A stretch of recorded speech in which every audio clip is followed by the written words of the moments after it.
Hi everyone, and it's time for XP lane tier list. I've already done gold lane and jungle tier list. If you haven't watched these videos, go to my channel and watch them, check them out, you will like them. Today I decided to make XP lane tier list because I noticed a lot of players don't know what to pick on XP lane, and usually their pick on XP lane leads to lose. So you will find this video useful, and without any further words, let's go to making a tier list. And I wanted to start with telling you guys that there's gonna be a situational row today. I will add heroes there that are situational a little bit later, of course. They can be S tier in some games, they can be E tier in some games. So they are situational. They are situational, yeah. And we're gonna start with S tier, where we have CC, Arlott, Lapu, and Phoveus. These are four most OP explainers right now. You will see them in ban a lot, on tournaments as well in bans. So, why? All of them has good laning, especially CC. 1v1, you know, it's almost impossible to stay versus CC. She wins everyone, just insane sustainability. Great damage in fight even without items for all these heroes. Phoveus, Lapu, Arlott, and CC. They have a lot of damage even without items. With items, they destroy. They deal more damage than actual damage dealers sometimes in games. Because games generally end in like 12 minutes, you know, and these are probably power spikes for those heroes. So they are great heroes. They are usually prioritized on pro scene to pick them. Arlott, Lapu are good at diving, at getting to backline. Arlott is good for hooking backline, more like, you know, flicker ultimate and get enemy backline to your team frontline. So he ruins positioning of enemies. Lapu is just a tanky, ultra tanky hero that jumps into backline, sits on mage, maybe on marksman, maybe on jungler, depending on draft, you know, and it's fucking impossible to kill him. CC just ultis first target and destroys them. She can also go in backline, destroy backline. It's just versatile hero that can do everything. With her scaling, she's OP. Phoveus counters or is just really annoying to most of assassins. That's why he is OP actually. Not even talking about his damage. You can build him with War Axe. If your team needs damage, you can build him without War Axe if you just need to counter some assassin and be tanky enough to stay in fight. But he is ultra useful XP laner. It's again hard to kill him, and as well he is countering 1-1. He's a good pick versus 1-1 because of his ultimate and blah blah blah other stuff, so he is good. Now let's move on to A tier. So in A tier we have again 4 heroes. It's Uranus, Esmeralda, Glue, and Alice. Why they are in A tier? Because they are slightly less versatile. For example, Alice, Esmeralda, and actually all of them, they are more like tanks, used to stay in fight and take damage, probably stop enemies from using some skills or make enemies use skills on them, initiate, you know, but more like not damage, but tankiness and staying in fight. So they are still good in laning, they are really tanky. You can lane with Uranus, you can lane with Esmeralda. Again, you will see pro players picking those heroes, even Alice, by the way, don't forget about Alice.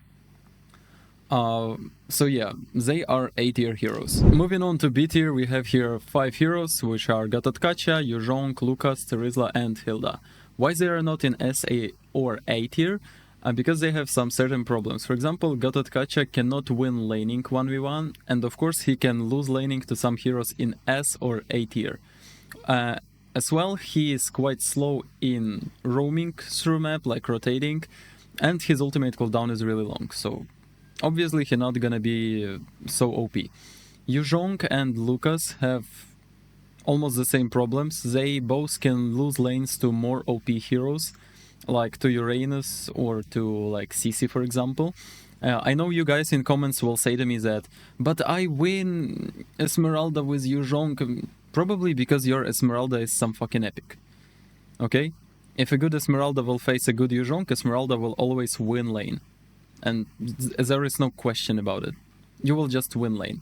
And more than that, in late game you're gonna be more useful than Yuzhong with Esmeralda. Because Yuzhong in late game is getting poked by marksmans, by mages, And he has no sustain. He should get into fight and probably die.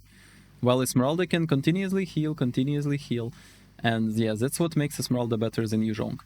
The same problem with Lucas, and also his ultimate cooldown is like, I don't know, 2 minutes right now. So yeah, there is a huge problem with that. Talking about Terizla, probably because his CC is not really reliable in fights. Like, you try to fight with Terizla, you try to flicker ultimate someone, you may miss that flicker ultimate, but you are quite good on lane, you are quite good at tanking some damage. So overall Terizla is still good, but just not as meta as heroes in S and A tier. Hilda, almost the same. I added Hilda here, by the way, she is not that much useful as Yuzhong or Gatotkache, but just because she is rotating really fast and she can continuously stay on enemy backline, she has no problems with laning. She can even win lane. Even some OP explainers, like, she can still win them. So I put her on B tier. In C tier we have quite a lot of heroes, but I will not explain all of them to you. Maybe you can ask me in comments about some certain hero, but I want to tell you that most of them has some problems. For example, let's take Bedang. He has no sustain at all. Just to damage him on lane, he should go on base.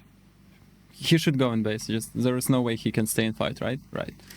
Hylos. He is useless.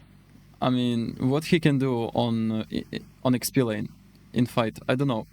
He's slow at rotating, he's just a meat. He's not doing anything. Kaja. He can stay 1v1 on lane, yeah, but his ultimate cooldown is 60 seconds and he is useless. So he cannot do anything, just a Kaja walking. Khalid, bad laning and other stuff. For example, Fredrin. He is so slow at rotating and he will lose game faster on 1v1 on lanes than actually make some difference in fights. There are also some heroes that are just using ultimates like Minsitar, Guin. I don't know, I added Guin and Sylvana here actually just because probably if you build them tank and you hit that ultimate you will be useful, but just probably. Yeah, and the ultimate cooldowns are insane, by the way, for example for Minsitar. The same with Zakai, just long ultimate cooldown, not really 1v1able, like it's hard to 1v1 with Zakai versus heroes above, right?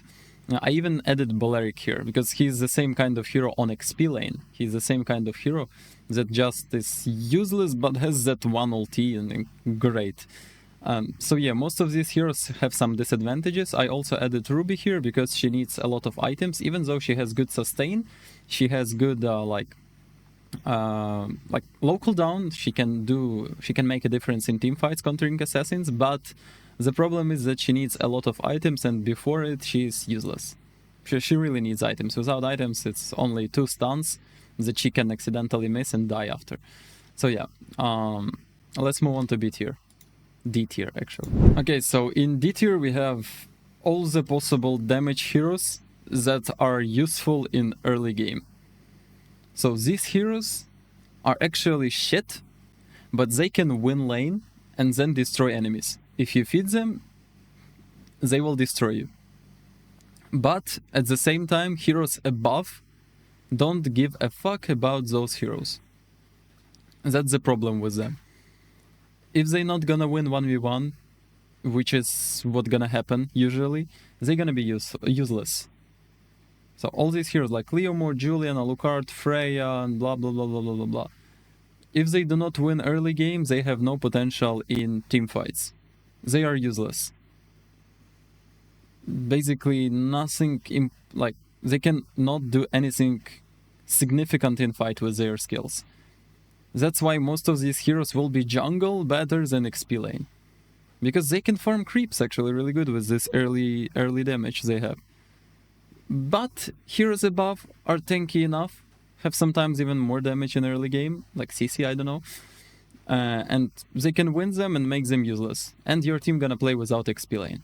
So, not gonna dive deep into explaining why these heroes are bad, probably you understand even without that, but if you have questions you can ask in comments. And situational tier guys.